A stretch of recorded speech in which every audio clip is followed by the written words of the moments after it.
Next important thing, একটা bank account.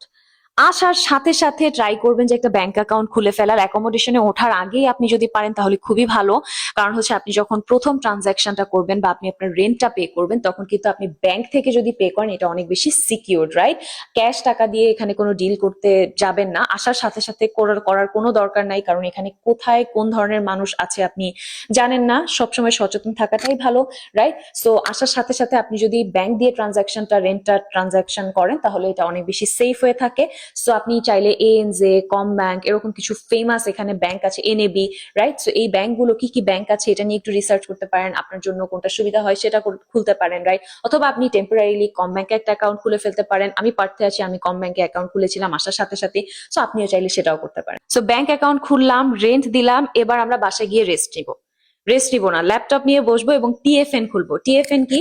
Tax file number. এই নাম্বারটা যদি আপনার না থাকে তাহলে আপনি যদি কোনো টিএফএন জব পেয়েও যান, ধরেন পরের দিনই আপনি একটা জব পেয়ে গেলেন, কিন্তু সে আপনাকে পেমেন্ট করতে পারবে না। কেন পারবে না? কারণ আপনার ট্যাক্স ফাইল নাম্বার নেই, এবং আপনার যদি ট্যাক্স ফাইল নাম্বার না থাকে আপনাকে সে কোনোভাবেই পেমেন্ট করতে পারবে না। সো ডেফিনেটলি আসার পরে একটু রেস্ট নিন, সমস্যা নাই, কিন্তু তারপরে আপনাকে কি করতে হবে? টিএফএন অ্যাকাউন্ট নাম্বার খুলতে হবে। আচ্ছা আপু, আমার কি টিএফএন খুলতে হবে? আমি তো চিন্তা করছিলাম আমি উবার করে প্রথম কয়েকটা দিন সার্ভাইভ করব। প্রথমত আপনাকে টিএফএন অবশ্যই খুলতে হবে, রাইট?